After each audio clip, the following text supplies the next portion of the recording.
आज के इस वीडियो में आप लोग का स्वागत है।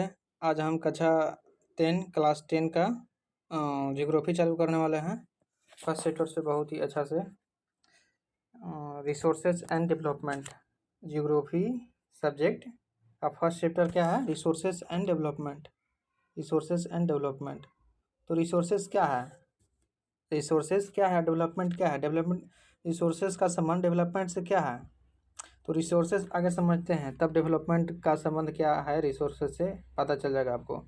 रिसोर्सेज जो हमारे नीड को सेटिस्फाई करता है, जो हमारे आवश्यकता को पूरी करता है। जितने सारी कोई भी चीज़ जो भी हमारे आवश्यकता को पूरी करे वो हम क्या होगा? रिसोर्सेज होगा। जो हम अपने काम में लाते हैं, हम अपने यूज में लाते हैं, उसको बोलते हैं रिसोर्सेज। जैसे देखिए, ये सब सब रिसोर्स है। अर्थ भी रिसोर्स है।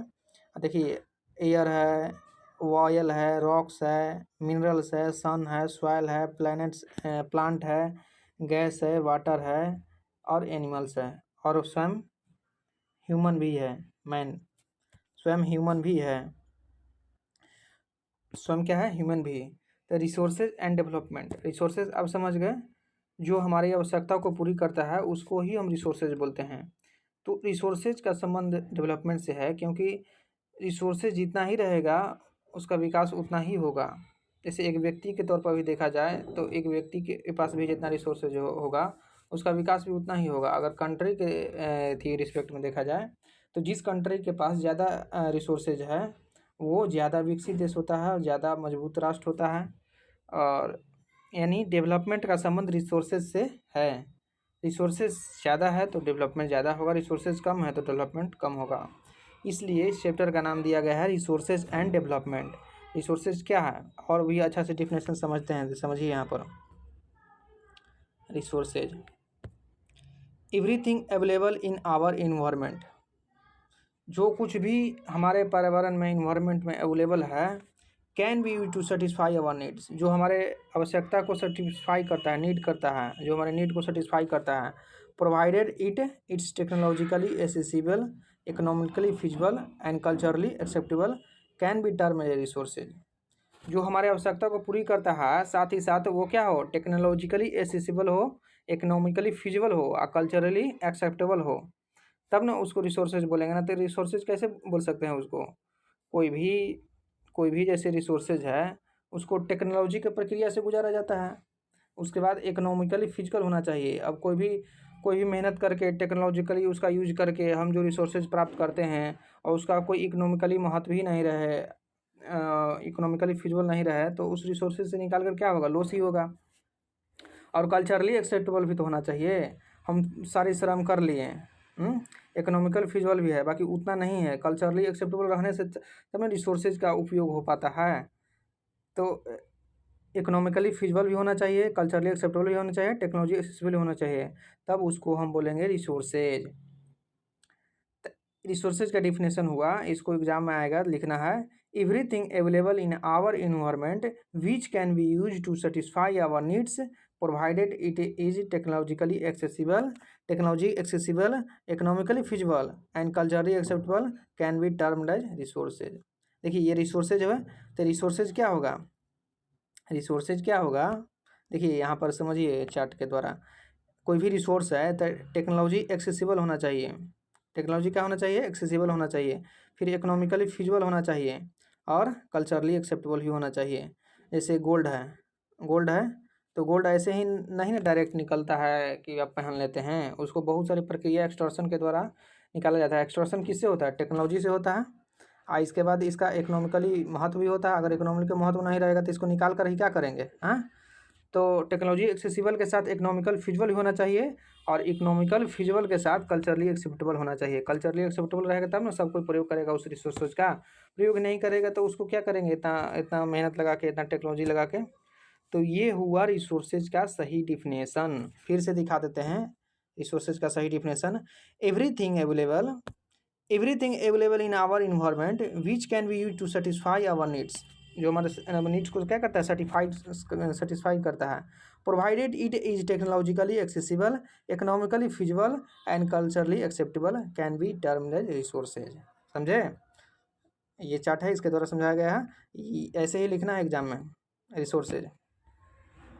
अब देखिए inter inter inter dependent relationship between nature, technology and institution. परस्पर संबंध है, किसमें किसमें संबंध है? नेचर में है, टेक्नोलॉजी में है एंड इंस्टीट्यूशन में है। ध्यान से समझिए, inter dependent relationship between nature, technology and institution. जैसे ह्यूमन बीइंग है, ह्यूमन बीइंग्स मतलब हम लोग, तो ह्यूमन बीइंग से तो फिजिकल इन्वायरमेंट में ही ना सारा रिसोर्सेज रहते हैं। तो उस रिसोर्सेज को क्या करेंगे? टेक्नोलॉजी के द्वारा एक्सट्रैक्शन वगैरह करके उसको क्या करेंगे? प्रयोग में लाएंगे। और प्रयोग में कैसे लाएंगे? इसके लिए इंस्टीट्यूशन चाहिए। तो ये सब कौन करेगा? ह्यूमन बीइंग करेगा। नेचर से टेक्नोलॉजी के द्वारा इंस्टीट्यूशन में क्या करेगा? उसको प्रयोग में लाएगा, वो अपने रिसोर्सेज के माध्यम बनाएगा ताकि वो और अच्छा से क्या कर सके, रिसोर्सेज सब जगह पहुंच सके और टेक्निकली फिजिबल हो, इकोनॉमिकली फिजिबल हो और कल्चरली एक्सेप्टेबल हो। तो इंटर डिपेंडेंट है, परस्पर क्या है? संबंध है इन सब में, नेचर में, टेक्नोलॉजी में एंड इंस्टीट्यूशन में। तो ये हुआ interdependent relationship between nature, technology and institution.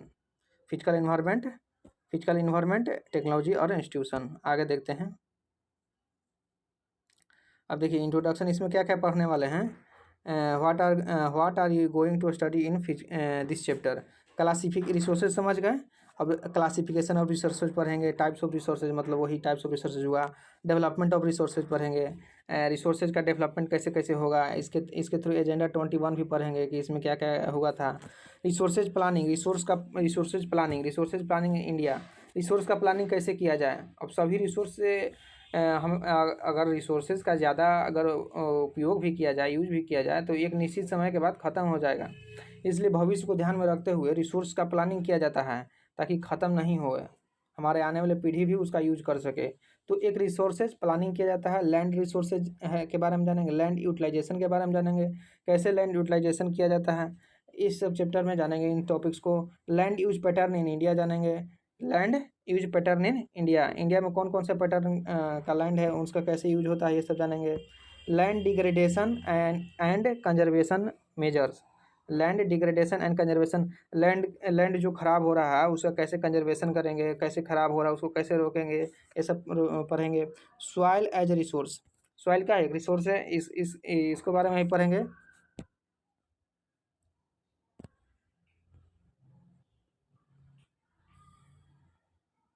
Classification of soils में पढ़ेंगे। सॉइल्स कितने प्रकार के होता है, मिट्टी कितने प्रकार का होता है। तो अलूवियल सॉइल्स पढ़ेंगे, ब्लैक सॉइल्स पढ़ेंगे, रेड एंड येलो सॉइल्स पढ़ेंगे, लेटराइट सॉइल पढ़ेंगे, एरिड सॉइल पढ़ेंगे और फॉरेस्ट सॉइल पढ़ेंगे। तो इस चैप्टर में इतना सारा टॉपिक्स को पढ़ेंगे। अब देखिए पहला टॉपिक था क्लासिफिकेशन ऑफ रिसोर्सेज। तो क्लासिफिकेशन ऑफ रिसोर्सेज पढ़ते हैं। क्लासिफिकेशन ऑफ रिसोर्सेज किस आधार पर? On the basis of origin के आधार पर, मतलब उत्पत्ति के आधार पर, ओरिजिन के आधार पर रिसोर्सेज के दो भाग में बांटते हैं, दो डिवाइड में बांटते हैं, बायोटिक एंड एबायोटिक। रिसोर्सेज के ओरिजिन के आधार पर कितने भाग में बांटते हैं? दो भाग में, बायोटिक, अबायोटिक। तो बायोटिक क्या है? These are obtained from biosphere and have life, जिसमें जीवन हो, जो बायोस्फीयर से आता हो, मतलब जैविक मंडल, जीव मंडल से आता है, इसमें जीवन हो, उसको बोलेंगे बायोटिक। जैसे प्लांट्स, एनिमल्स, मैन भी हो गया। तो ये सब क्या है? इसमें जीवन है, ये सब लिविंग थिंग है। तो जिसमें जीवन है, जो जीवित है, उसको बोलेंगे biotic resources. On the basis of origin के आधार पर biotic, abiotic. The these are obtain from biosphere and have life. Example है प्लांट्स, एनिमल्स, जिसमें लाइफ हो, जिसमें जीवन हो, उस रिसोर्सेज को बोलेंगे बायोटिक। बायोटिक समझ गए होंगे। अब पढ़ेंगे अबायोटिक रिसोर्सेज। अबायोटिक रिसोर्सेज क्या है? तो all those things which are compose of non living things, जितने सारे भी रिसोर्सेज, वैसे रिसोर्सेज जो नॉन लिविंग थिंग्स का क्या है? कंपोज्ड है, उसको बोलेंगे अबायोटिक रिसोर्सेज। मतलब वो नॉन लिविंग थिंग हो, उसमें जीवन नहीं हो, उसको बोलेंगे अबायोटिक। जैसे एयर में जीवन है, नहीं है, वाटर में है, नहीं है, पेन हो गया, हाँ, प्लास्टिक हो गया, जो भी है जिसमें जिस नॉन लिविंग थिंग हो, उसको क्या बोलेंगे? अबायोटिक।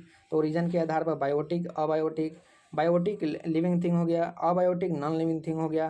अबायोटिक रिसोर्सेज में अभी बताएं एयर, वाटर, कॉपी, कुछ भी मेटल्स वगैरह कुछ भी हो सकता है। तो abiotic all those things which are composed of non living things are called abiotic resources. Example air, water पढ़ लिए। अब पढ़ते हैं दूसरे आधार पर, on the basis of exhaustibility. On the basis of exhaustibility, resources जब ख़त्म हो जाता है उसके आधार पर पढ़ेंगे। रिसोर्सेज क्या हो जाता है, जैसे कुछ ऐसे रिसोर्सेज जो होते हैं जो ज़्यादा प्रयोग करने से कुछ समय के बाद क्या हो जाते हैं, ख़त्म हो जाते हैं, हमारे पीढ़ी यूज उसको नहीं कर पाएंगे। तो उस आधार पर रिसोर्सेज को बांटा गया है वे दो भाग में, renewable and non renewable resource, renewable and non renewable resource.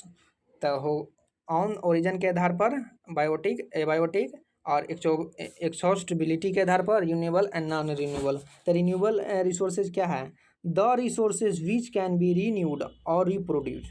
देखिए वैसा रिसोर्सेज जिसको फिर से रिन्यू कर सकते हैं, फिर से रिप्रोड्यूस कर सकते हैं उसको प्रयोग करने के बाद, बाय फिजिकल, केमिकल और मैकेनिकल प्रोसेस। किस आधार पर, फिजिकल, केमिकल और मैकेनिकल प्रोसेस के प्रक्रिया के द्वारा उस रिसोर्स को फिर से अब यूज कर सकते हैं, उसको बोलेंगे रीन्यूएबल रिसोर्स। रीन्यूएबल नाम से ही पता चलता है, रीन्यू मतलब री मतलब दोबारा, फिर से दोबारा, फिर से उसको न्यू कर दिए पहले का जैसा। तो the resource which can be renewed और रिप्रोड्यूस्ड बाय फिजिकल, केमिकल और mechanical process are known as renewable और रिप्लेनेसेबल रिसोर्सेज बोलेंगे। रीन्यूएबल बोलिए, रिप्लेनेसेबल जो एक दूसरे के क्या करते हैं, रिप्लेस करके और फिर वैसे ही आ जाता है, तो इसको बोलेंगे रीन्यूएबल। जैसे सोलर एनर्जी, सोलर एनर्जी को क्या करते हैं, रिन्यूएबल एनर्जी है, कभी समाप्त नहीं होगा। विंड एनर्जी, विंड एनर्जी भी कभी समाप्त नहीं होगा।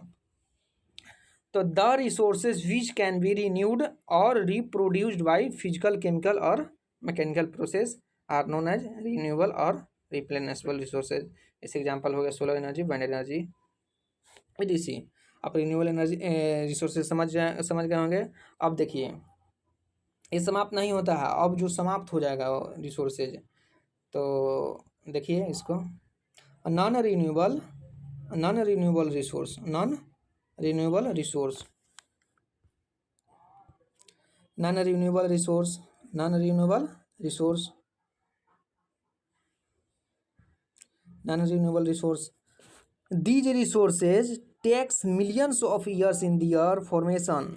देखिए वैसा रिसोर्स जिसको बनने में बहुत लाखों करोड़ों वर्ष समय लगता है, उस रिसोर्सेज को नॉन रिन्यूएबल रिसोर्स कहते हैं, क्योंकि उसको फिर से रिन्यू नहीं कर सकते हैं, और रिन्यू होता भी है तो लाखों करोड़ों वर्ष के बाद होता है, इसलिए इस ऐसे रिसोर्स को बोलते हैं renewable resources. These resources take millions of years in their formation. Some of the resources like metals are recyclable. देखिए नॉन रिन्यूएबल रिसोर्सेज में है, कुछ मेटल्स होते हैं जो उसको फिर से रिसाइकल कर सकते हैं, and some like fossil fuel can not be recycle. और जो फॉसिल फ्यूल है उसको रिसाइकल नहीं कर सकते हैं, जैसे कोयला हो गया, पेट्रोलियम हो गया, get exhausted with their use. Example जैसे कोल हो गया, कोयला हो गया, पेट्रोलियम हो गया, डीजल, ये सब जो भी है पेट्रोलियम में ही आता है। तो वैसे रिसोर्सेज जिसको बनने में लाखों करोड़ों वर्ष लगते हैं, तो वैसे रिसोर्स को फिर से रिन्यू नहीं कर सकते हैं, समझे। रिसाइकल कर सकते हैं, जैसे कुछ मेटल हो गया, बाकी जो फॉसिल फ्यूल हो गया, पेट्रोलियम, कोयला हो गया, ये सब को फिर से नहीं कर सकते हैं, प्रयोग में नहीं ला सकते हैं। अब कोयला को जला दिए, फिर धुआं से कोयला बना पाएंगे आप, नहीं बना पाएंगे, इसलिए इसको बोलते हैं नॉन रिन्यूएबल रिसोर्सेज।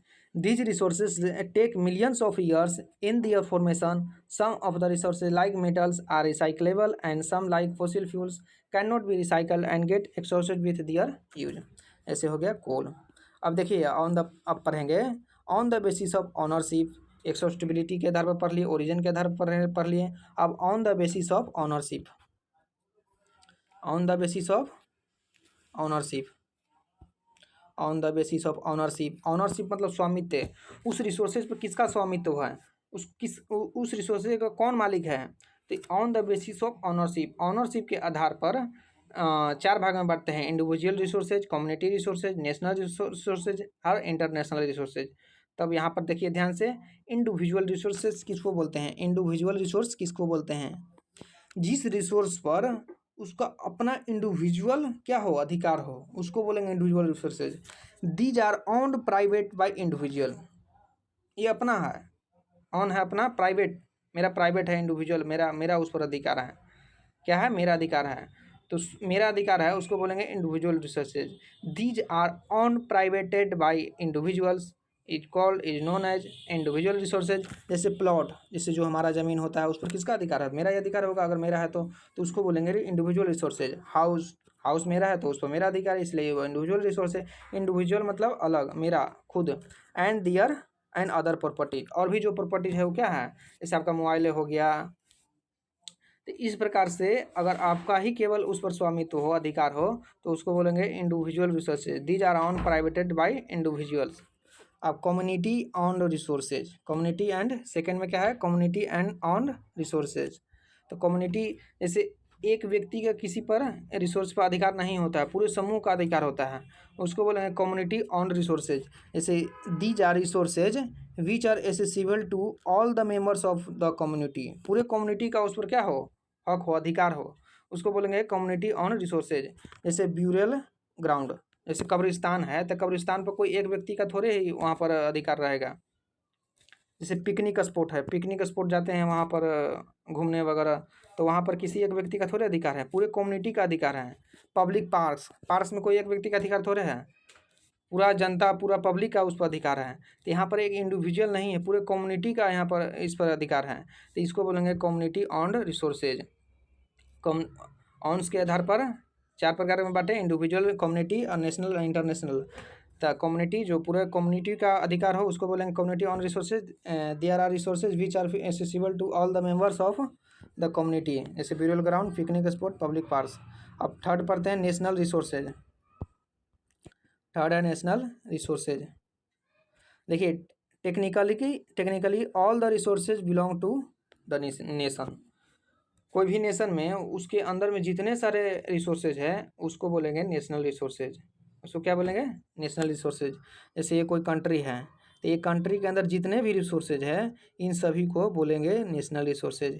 यानी हमारे अपने देश में या कोई और के किसी देश में, उसके देश में जितना भी रिसोर्सेज है उसको वो क्या बोलेंगे? National resources.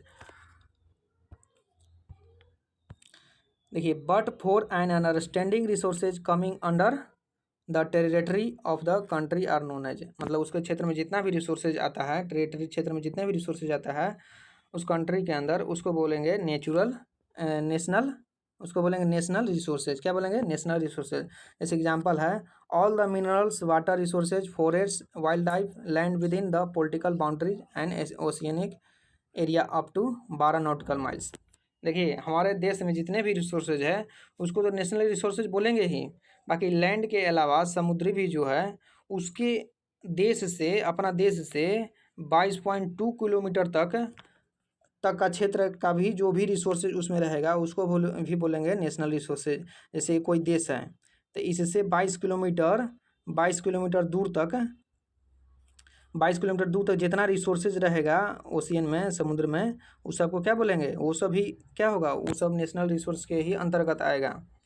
ये 12 नॉटिकल बोलिए चाहे 22.2 किलोमीटर बोलिए, तो ये हुआ नेशनल रिसोर्सेज। अब पढ़ेंगे international resources.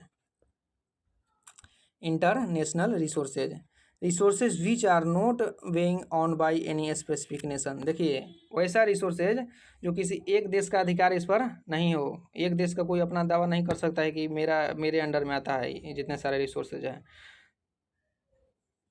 There are international institution which are regulate such resources. तो उस रिसोर्स को कौन रेगुलेट करेगा? उस रिसर्च को करेगा इंटरनेशनल इंस्टीट्यूशन जो है। इंटरनेशनल इंस्टीट्यूशन कौन है? इंटरनेशनल इंस्टीट्यूशन यूएनओ है, यूनाइटेड नेशन ऑर्गेनाइजेशन। आप क्लास 9th में पढ़े होंगे। तो जो इंटरनेशनल रिसोर्सेज हुए उसको कौन सा रेगुलेट करेगा? United Nation. फिर से पढ़िए, resources which are not being owned by any specific nation, जो किसी भी देश का उस पर अधिकार नहीं हो, उसको क्या बोलेंगे? International resources. There are international institution which are regulate, और उसको कौन रेगुलेट करता है? International institute. तो उस प्रकार के रिसोर्स को बोलेंगे इंटरनेशनल रिसोर्स। जैसे एग्जाम्पल है the oceanic resources beyond 200 nautical miles of the exclusive economic. देखिए एक्सक्लूसिव इकोनॉमिक क्या है बताते हैं आपको। जैसे अभी बताएं कि ये कोई कंट्री है, ये कोई कंट्री है, तो इसके अंदर जितना भी रहेगा रिसोर्सेज उसको क्या बोलेंगे? उसको नेशनल रिसोर्सेज बोलेंगे। और अगर जल है, समुद्र है, तो इतना 22.2 किलोमीटर तक भी होगा वो इंटरनेशनल रिसोर्सेज, 22.2 किलोमीटर तक। अब बोल रहा है कि 200 नॉटिकल माइल्स के बाहर जो भी रहेगा रिसोर्सेज उसको बोलेंगे इंटरनेशनल रिसोर्सेज। तब 22.2 किलोमीटर तक ही नेशनल है, तो 22.2 से 200 नॉटिकल मील्स किसका हुआ? आखिर प्रश्न उठता है ना कि 200 नॉटिकल मील्स किसका, इस पर किसका रिसोर्सेज का अधिकार होगा? तो ये 200 इसके बीच में जितने सारे रिसोर्सेज हैं इसी को बोलेंगे exclusive economic zone. Exclusive economic zone, इसमें जो है अगल बगल देश का जो भी है उसके भागीदारी करके वो अपना रिसोर्सेज का मामला निपटारा करते हैं। तो 22.2 किलोमीटर तक रिसोर्सेज नेशनल हुआ, अब 22.2 से 200 नॉटिकल्स हुआ, ये एक्सक्लूसिव इकोनॉमिक जोन हुआ।